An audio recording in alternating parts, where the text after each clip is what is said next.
+2 അല്ലെങ്കിൽ ഡിഗ്രി കഴിയുന്ന കുട്ടികളിൽ 10-6 പേരും ഇന്ന് ചിന്തിക്കുന്നത് രാജ്യം വിടാനാണ്. തീർച്ചയായും നല്ല ഭാവി നോക്കി വിദേശത്ത് പോകുന്നത് തെറ്റാണെന്നൊന്നും ഞാൻ പറയില്ല. എന്നാൽ അതിന് പിന്നിലെ സാമ്പത്തിക കെണി എത്ര പേർ അറിയുന്നുണ്ട്? ഈ 20-25 ലക്ഷം രൂപ മാതാപിതാക്കൾ എവിടെ നിന്നുണ്ടാക്കും? തങ്ങളുടെ 1.5 സെന്റ് വസ്തുവോ ജീവനോപാധിയായ വീടോ ബാങ്കിൽ ഈട് വെച്ച് സ്റ്റുഡൻറ് ലോൺ എടുത്തിട്ടാണ് ഇവരിത് ഉണ്ടാക്കുന്നത്. അവിടെ ചെന്ന് പാർട്ട് ടൈം ജോലി ചെയ്ത് അടച്ചോളാം എന്ന് കരുതി പോകുന്ന കുട്ടികളിൽ പലരും അവിടെ കടുത്ത സാമ്പത്തിക പ്രതിസന്ധിയിലാകുമ്പോൾ ഒടുവിൽ ആ ബാങ്ക് ലോണിന്റെ തിരിച്ചടവ് ഭാരം വീണ്ടും നാട്ടിലുള്ള മാതാപിതാക്കളുടെ തലയിലാകും. കഴിഞ്ഞ പാർട്ടിൽ നമ്മൾ സൂചിപ്പിച്ചപ്പോൾ ചിലർ ചിന്തിച്ചിട്ടുണ്ടാകും, ഇപ്പോഴത്തെ പിള്ളേരൊക്കെ സ്വന്തമായിട്ടല്ലേ കല്യാണം നടത്തുന്നതെന്ന്. അതിനുള്ള മറുപടിയും ഞാൻ ആ പാർട്ടിൽ തന്നു: അന്തസ്സും അഭിമാനവും. പാരന്റിംഗ് ഇൻഫ്ലേഷൻ എന്ന വലിയൊരു ടേമിന്റെ 2 പാർട്ടുകൾക്ക് ശേഷം നമ്മൾ 3-ാം ഭാഗത്തേക്ക് എത്തി. ജനനവും വിദ്യാഭ്യാസവും ഒക്കെ കഴിഞ്ഞു. കരിയറും കല്യാണവുമാണ് ഇനി പെൻഡിങ്. പക്ഷെ വീഡിയോ തുടങ്ങുന്നതിന് മുൻപ് ഒരു ചെറിയ ഡിസ്ക്ലെയിമർ പറയാനുണ്ട്. മാതാപിതാക്കൾ, കുട്ടികൾ എന്ന ബന്ധങ്ങളൊക്കെ സ്നേഹത്തിൻ്റെയും കടമയുടെയും തുലാസിൽ മാത്രം വെച്ച് അളന്നിരുന്ന കാലമൊക്കെ കഴിഞ്ഞു. ഇന്ന് അതിൻ്റെ ഇടയിലേക്കൊക്കെ കുറച്ച് കണക്കുകൾ കൂടി കയറി കൂടിയിട്ടുണ്ട്. അപ്പോൾ ആ കണക്കുകൾ കൂടി എഴുതി ചേർത്ത് നമുക്ക് ഈ ടോപ്പിക് അങ്ങ് വൈൻഡപ്പ് ചെയ്യാം.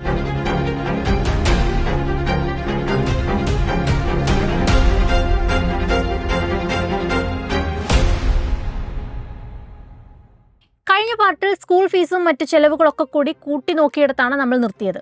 അത് കഴിഞ്ഞപ്പോൾ നിങ്ങൾക്ക് ആ കടമ്പ കഴിഞ്ഞു കിട്ടിയല്ലോ എന്നാവും തോന്നിയിട്ടുണ്ടാവുക, അല്ലേ? എന്നാൽ നിങ്ങളുടെ ജീവിതത്തിലെ ഏറ്റവും വലിയ ഫിനാൻഷ്യൽ സുനാമി വരാൻ പോകുന്നത് ഇവിടെ നിന്നാണ്.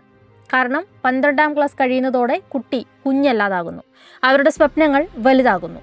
അതിനൊപ്പം നിങ്ങളുടെ പോക്കറ്റിൽ നിന്ന് പുറത്തേക്ക് പോകുന്ന പണത്തിൻ്റെ വലിപ്പവും കോടികളിലേക്ക് എത്തുന്നു. +2 കഴിഞ്ഞാൽ ആദ്യത്തെ ലക്ഷ്യം medicine, engineering or any professional courses. ഇന്ന് കേരളത്തിൽ ഏതെങ്കിലും ഒരു നല്ല എൻട്രൻസ് കോച്ചിങ് സെൻറ്ററിൽ +1 മുതൽ 2 വർഷം പഠിപ്പിക്കാൻ എത്ര വേണമെന്നറിയാമോ? 1.5 ലക്ഷം മുതൽ 3 ലക്ഷം വരെ. പോരാത്തതിന് തൃശ്ശൂരോ പാലായിലോ കോട്ടയത്തോ ഉള്ള ഹോസ്റ്റലിൽ നിർത്തി പഠിപ്പിക്കുകയാണെങ്കിൽ ഫുഡും റൂം റെൻറ്റും വേറെ. ഇനി എൻട്രൻസ് എഴുതി റിസൾട്ട് വരുമ്പോൾ മെറിറ്റിൽ സീറ്റ് കിട്ടിയാൽ ഭാഗ്യം. അല്ലെങ്കിൽ എന്താണ് വഴി? മാനേജ്മെൻറ്റ് ഓർ NRI കോട്ട സീറ്റ്സ്. പ്രൈവറ്റ് മെഡിക്കൽ കോളേജ് 5 വർഷത്തേക്ക് ട്യൂഷൻ ഫീസും ഹോസ്റ്റലും ചേർന്ന് 40 ലക്ഷം മുതൽ 80 ലക്ഷം വരെ. Self financing engineering or allied health 4 വർഷത്തേക്ക് 6 ലക്ഷം മുതൽ 12 ലക്ഷം വരെ. സ്വന്തമായി വീടോ സ്ഥലമോ പണയം വെക്കാതെ ഒരു സാധാരണക്കാരന് തങ്ങളുടെ കുട്ടിക്കൊരു പ്രൊഫഷണൽ ഡിഗ്രി വാങ്ങിക്കൊടുക്കാൻ പറ്റാത്ത അവസ്ഥയിലേക്ക് ഈ ഇൻഡസ്ട്രി മാറിക്കഴിഞ്ഞു. ഇനി അടുത്ത കാലത്തായി കേരളത്തിൽ കൊടുങ്കാറ്റ് പോലെ വന്ന ഏറ്റവും വലിയ ആ trend UK, Canada, Australia, Germany, Ireland. +2 അല്ലെങ്കിൽ ഡിഗ്രി കഴിയുന്ന കുട്ടികളിൽ 10-6 പേരും ഇന്ന് ചിന്തിക്കുന്നത് രാജ്യം വിടാനാണ്. തീർച്ചയായും നല്ല ഭാവി നോക്കി വിദേശത്ത് പോകുന്നത് തെറ്റാണെന്നൊന്നും ഞാൻ പറയില്ല. എന്നാൽ അതിന് പിന്നിലെ സാമ്പത്തിക കെണി എത്ര പേർ അറിയുന്നുണ്ട്? ഒരു ഫീസും പ്രോസസ്സിങ്ങും ഒക്കെ കൂടി 50,000 മുതൽ 1.5 ലക്ഷം രൂപ വരെ. IELTSഉം PTE കോച്ചിങ്ങും ഒക്കെ 15,000 മുതൽ 30,000 രൂപ വരെ. ഇനി ഫസ്റ്റ് ഇയർ ട്യൂഷൻ ഫീയും ഷോ മണിയും 15 ലക്ഷം മുതൽ 25 ലക്ഷം രൂപ വരെ. ഈ 20-25 ലക്ഷം രൂപ മാതാപിതാക്കൾ എവിടെ നിന്നുണ്ടാക്കും? തങ്ങളുടെ 1.5 സെന്റ് വസ്തുവോ ജീവനോപാധിയായ വീടോ ബാങ്കിൽ ഈട് വെച്ച് സ്റ്റുഡൻറ് ലോൺ എടുത്തിട്ടാണ് ഇവരിത് ഉണ്ടാക്കുന്നത്. അവിടെ ചെന്ന് പാർട്ട് ടൈം ജോലി ചെയ്ത് അടച്ചോളാം എന്ന് കരുതി പോകുന്ന കുട്ടികളിൽ പലരും അവിടെ കടുത്ത സാമ്പത്തിക പ്രതിസന്ധിയിലാകുമ്പോൾ ഒടുവിൽ ആ ബാങ്ക് ലോണിന്റെ തിരിച്ചടവ് ഭാരം വീണ്ടും നാട്ടിലുള്ള മാതാപിതാക്കളുടെ തലയിലാകും. പഠിപ്പ് കഴിഞ്ഞ് ഒരു ജോലി കിട്ടി എന്ന് വിചാരിക്കുക. മാതാപിതാക്കളുടെ ചുമതല അവിടെ തീർന്നു? ഇല്ല. ഇനി വരാൻ പോകുന്നത് കേരളീയ സമൂഹത്തിലെ ഏറ്റവും വലിയ സാമ്പത്തിക നാടകം, ദ മാരേജ് ട്രാപ്പ്. കഴിഞ്ഞ പാർട്ടിൽ നമ്മൾ സൂചിപ്പിച്ചപ്പോൾ ചിലർ ചിന്തിച്ചിട്ടുണ്ടാകും, ഇപ്പോഴത്തെ പിള്ളേരൊക്കെ സ്വന്തമായിട്ടല്ലേ കല്യാണം നടത്തുന്നതെന്ന്. അതിനുള്ള മറുപടിയും ഞാൻ ആ പാർട്ടിൽ തന്നു: അന്തസ്സും അഭിമാനവും. അങ്ങനെ അന്തസ്സും അഭിമാനവും കാത്തു സൂക്ഷിക്കാൻ മാതാപിതാക്കൾ മാറ്റിവെക്കുന്നത് എന്തൊക്കെയാണ് എന്ന് നോക്കാം. 25 മുതൽ 50 പവൻ വരെ സ്വർണം.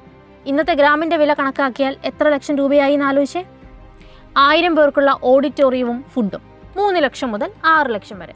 ഡ്രസ്സ്, മേക്കപ്പ്, ഫോട്ടോഗ്രാഫി 2 ലക്ഷം മുതൽ 5 ലക്ഷം വരെ. മറ്റുള്ളവരുടെ മുന്നിൽ ഒരു കുറവും വരുത്തിയില്ല എന്ന് വരുത്തി തീർക്കാൻ ഒരു പ്രഹസന കല്യാണത്തിന് വേണ്ടി ഒരു ദിവസം കൊണ്ട് കത്തിച്ചു കളയുന്നത് 25 ലക്ഷം മുതൽ 50 ലക്ഷം രൂപ വരെയാണ്. ഇവിടെയാണ് മലയാളികളായ മാതാപിതാക്കൾ ചെയ്യുന്ന ഏറ്റവും വലിയ സാമ്പത്തിക അബദ്ധം സംഭവിച്ചിരിക്കുന്നത്. തങ്ങളുടെ 25 വയസ്സ് മുതൽ 60 വയസ്സ് വരെയുള്ള അധ്വാനം മുഴുവൻ കുട്ടികളുടെ സ്കൂൾ ഫീസിനായി, അവരുടെ എൻട്രൻസ് വിദേശ പഠന ലോണുകൾക്കായി, ഒടുവിൽ അവരുടെ കല്യാണ ആർഭാടങ്ങൾക്കായി ചിലവഴിച്ചു കഴിഞ്ഞ് 60-ാം വയസ്സിൽ അവർ കൈമലർത്തും. കയ്യിൽ സ്വന്തമായി 0 റിട്ടയർമെന്റ് ഫണ്ട്. പലരും ചിന്തിക്കും, ഞാനിതൊക്കെ ചെയ്യുന്ന എൻ്റെ മക്കൾക്ക് വേണ്ടിയല്ലേ, പ്രായമാകുമ്പോൾ അവരെന്നെ നോക്കിക്കോളും. എന്നാൽ ഇന്നത്തെ ന്യൂക്ലിയർ ഫാമിലി ലോകത്ത് ഈ കുട്ടികളും നാളെ ഇതേ പാരന്റിംഗ് ഇൻഫ്ലേഷൻ്റെ ട്രാക്കിലൂടെ ഓടേണ്ടി വരുമ്പോൾ മാതാപിതാക്കൾക്ക് കൊടുക്കാൻ അവരുടെ കയ്യിലും പണമുണ്ടാവില്ല. അങ്ങനെ സ്വന്തം റിട്ടയർമെൻറ്റ് ജീവിതം ഒരു ചോദ്യചിഹ്നമായി മാറുന്നു. ഈ സൈക്കിൾ ഇങ്ങനെ റിപ്പീറ്റ് ആകും. ചിലർ കുട്ടികൾക്ക് വേണ്ടി കളയാൻ പൈസയൊന്നുമില്ല, സ്വന്തം വരുമാനം ആകെയുള്ളൊരു ജീവിതം ആഘോഷമാക്കാനുള്ളതാണെന്ന് കരുതി കുട്ടികളെ വേണ്ടെന്ന് വെക്കും. റിലേഷൻഷിപ്സിന്റെ കാര്യത്തിലും സംഭവിച്ച ചില ഡൈനാമിക്സ് പ്രശ്നങ്ങൾ കാരണം ഡിവോഴ്സ് റേറ്റും ഇന്ന് വളരെ കൂടുതലാണ്. അപ്പോഴും ജീവനാംശം പോലെയുള്ള കാര്യങ്ങൾ പുരുഷന്മാർക്കും 0 നിന്ന് തുടങ്ങി കുട്ടികളെ നോക്കേണ്ട ബാധ്യത മിക്കതും സ്ത്രീകളുടെ തലയിലും ആവുന്നുണ്ട്. അങ്ങനെ ആകെ കുഴഞ്ഞു മറിഞ്ഞൊരു സിസ്റ്റത്തിലേക്കാണ് നമ്മൾ യാതൊരു പ്ലാനിങ്ങും ഇല്ലാതെ അടുത്തൊരു തലമുറയെ കൊണ്ടുവരാൻ പോകുന്നതെന്ന് കൂടി ഓർക്കണം. അപ്പോൾ എന്താണ് ഇതിനൊരു പരിഹാരം? കുട്ടികളെ പ്രസവിക്കാതിരിക്കുകയോ അവർക്ക് നല്ല വിദ്യാഭ്യാസം നൽകാതിരിക്കുകയോ വേണമെന്നാണോ? ഒരിക്കലുമല്ല. കുട്ടികൾ നമ്മളുടെ സന്തോഷമാണ്. പക്ഷേ ആ സന്തോഷം നമ്മളെ കടക്കിണിയിലാക്കാതിരിക്കാൻ നമ്മൾ കുറച്ച് പ്രാക്ടിക്കൽ ഡിസിഷൻ മേക്കിംഗ് നടപ്പിലാക്കണം. അതിനായി 3 പ്രധാന കാര്യങ്ങൾ ഓർത്തുവെക്കാം. 1. Practical financial planning. പലരും കരുതും കുട്ടികൾ സ്കൂളിൽ പോയി തുടങ്ങുമ്പോഴൊക്കെ സേവിങ്സ് തുടങ്ങാമെന്ന്. എന്നാൽ ഒരു കുഞ്ഞ് ജനിക്കാൻ പോകുന്ന നിമിഷം മുതൽ ഇമോഷണൽ തീരുമാനങ്ങൾ മാറ്റിവെച്ച് ബജറ്റിംഗ് തുടങ്ങണം. Child education fund.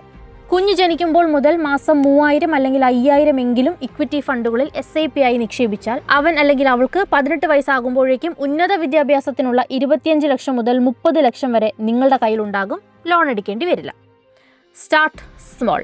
കുഞ്ഞുങ്ങൾക്ക് ചെറിയ പ്രായത്തിൽ വേണ്ടത് നമ്മുടെ സമയവും കെയറിങ്ങും ഒക്കെയാണ്, അല്ലാതെ വൻ തുക വിലയുള്ള ഡ്രസ്സുകളോ അത്യാധുനിക കളിപ്പാട്ടങ്ങളോ ഒന്നുമല്ല. അതുകൊണ്ട് എനിക്കൊന്നും കിട്ടിയില്ല, എൻ്റെ കൊച്ചിനെങ്കിലും കിട്ടിക്കോട്ടെ തുടങ്ങിയ അനാവശ്യ ഇമോഷണൽ അപ്രോച്ച് മാറ്റിവെച്ച് എൻ്റെ കുട്ടിക്ക് ആവശ്യമുള്ളത് വാങ്ങിക്കൊടുത്താൽ മതി എന്ന നിലയിലേക്ക് നിങ്ങളെത്തണം. Avoid guilt and peer pressure. മറ്റുള്ളവരെ കാണിക്കാൻ ജീവിക്കരുത്. ബ്രാൻഡഡ് കളിക്കോപ്പുകൾ വാങ്ങാത്തത് കൊണ്ടോ ഇന്റർനാഷണൽ സ്കൂളിൽ വിടാത്തത് കൊണ്ടോ നിങ്ങളൊരു മോശം മാതാവോ പിതാവോ ആവുന്നില്ല. നാട്ടുകാരെന്ത് പറയും, അല്ലെങ്കിൽ അയൽപക്കത്തെ കുട്ടി ആ സ്കൂളിലല്ലേ പഠിക്കുന്നത് എന്ന അപകർഷതാബോധം ആദ്യം മാറ്റണം. Focus on quality, not infrastructure. പണം മാത്രം കൊടുത്ത് ഒരു ലക്ഷറി സ്കൂളിൽ അയച്ചാൽ കുട്ടി ഒരിക്കലും മിടുക്കനാവാൻ പോകുന്നില്ല. പകരം നിങ്ങളുടെ ബജറ്റിന് ഒതുങ്ങുന്ന നല്ല നിലവാരമുള്ള അക്കാദമിക്സ് നൽകുന്ന സ്കൂളുകൾ തിരഞ്ഞെടുക്കുക. ബാക്കി പണം അവരുടെ ഭാവിക്ക് വേണ്ടി മാറ്റിവെക്കുക. Emergency and retirement fund. നമ്മൾ വിമാനത്തിലൊക്കെ പോകുമ്പോൾ പറയുന്നത് പോലെ അപകടമുണ്ടായാൽ ആദ്യം സ്വന്തം ഓക്സിജൻ മാസ്ക് ധരിക്കുക, അതിനുശേഷം കുട്ടികളെ സഹായിക്കുക. സാമ്പത്തിക കാര്യത്തിലും ഇത് തന്നെയാണ് റൂൾ. Don't sacrifice retirement. നിങ്ങളുടെ റിട്ടയർമെൻറ്റ് ഫണ്ട് മുഴുവൻ എടുത്ത് കുട്ടികളുടെ പ്രൈവറ്റ് കോളേജ് സീറ്റിനോ അനാവശ്യ ആർഭാട കല്യാണങ്ങൾക്കോ വേണ്ടി കത്തിച്ചു കളയരുത്. കാരണം വിദ്യാഭ്യാസത്തിന് ബാങ്ക് ലോൺ കിട്ടും, എന്നാൽ നിങ്ങളുടെ വയസ്സുകാലത്ത് ജീവിക്കാൻ ബാങ്കിൽ നിന്ന് റിട്ടയർമെൻറ്റ് ലോണൊന്നും കിട്ടാൻ പോണില്ല. Health insurance first. കുടുംബത്തിന് കൃത്യമായ ഒരു ഹെൽത്ത് ഇൻഷുറൻസ് എടുത്തു വെച്ചാൽ പെട്ടെന്നുണ്ടാകുന്ന മെഡിക്കൽ എമർജൻസികൾ നിങ്ങളുടെ ആജീവനാന്ത സമ്പാദ്യത്തെ ചോർത്തിക്കളയില്ല. ബന്ധങ്ങളും അതിനോടനുബന്ധിച്ചുള്ള കടമകളും ഒക്കെ നല്ലത് തന്നെയാണ്. പക്ഷേ യാതൊരു പ്ലാനിങ്ങും ഇല്ലാതെ കുട്ടികളെ റിട്ടയർമെൻറ്റ് ഓപ്ഷനായി കണ്ടാൽ അവർക്കൊരു ഭാരമായി മാറുന്നു എന്ന തോന്നൽ തീർച്ചയായിട്ടും നമുക്ക് വരും. അവസാന കാലത്ത് ചെയ്തതിനൊന്നും വിലയില്ലാതായല്ലോ എന്നൊരു ചിന്ത നിങ്ങളെ ഭരിക്കാൻ ഇടയാകും. ഒടുവിൽ ആർക്ക് വേണ്ടി നിങ്ങൾ നിങ്ങളുടെ ജീവിതം മുഴുവൻ അധ്വാനിച്ചോ അവർക്ക് തന്നെ നിങ്ങൾ സമാധാനം കൊടുക്കാതെയാവും. ഇത്രയൊന്നും എത്തിക്കാതിരിക്കാൻ ചെറിയ കാര്യങ്ങൾ പോലും ശ്രദ്ധയോടെ കൈകാര്യം ചെയ്യുക. നിങ്ങളും നിങ്ങളുടെ പാർട്ട്ണറും ഒരുപോലെ മെച്യൂറായി എന്ന് തോന്നിയാൽ മാത്രം കുട്ടികളെക്കുറിച്ച് ആലോചിക്കുക. അല്ലാതെ വിശേഷമായില്ലേ എന്ന ചോദ്യത്തിന് ഉത്തരം കൊടുക്കാനായി കുട്ടികളെ ജനിപ്പിച്ചാൽ ചോദിച്ചവരാരും നമ്മൾ ഇതുവരെ പറഞ്ഞ ചിലവുകളൊന്നും നോക്കാൻ വരില്ല. ഈ സീരീസിൻ്റെ 3 പാർട്ടും കണ്ടിട്ടുള്ളവരുണ്ടെങ്കിൽ താങ്ക് യു സോ മച്ച്. ഇതിൽ വിട്ടുപോയി എന്ന് തോന്നിയ കാര്യങ്ങൾ കമൻറ്റ് ചെയ്യാൻ മറക്കരുത്. ഒപ്പം നിങ്ങളൊരു പാരൻ്റ് ആണെങ്കിൽ നിങ്ങളുടെ മാതാപിതാക്കളിൽ നിന്നും വ്യത്യസ്തമായി ചെയ്ത കാര്യങ്ങൾ എന്തൊക്കെയാണെന്നും പറയാൻ മറക്കരുത്. കോണ്ടന്റ് ഇഷ്ടമായാൽ please do like, share and subscribe to the channel.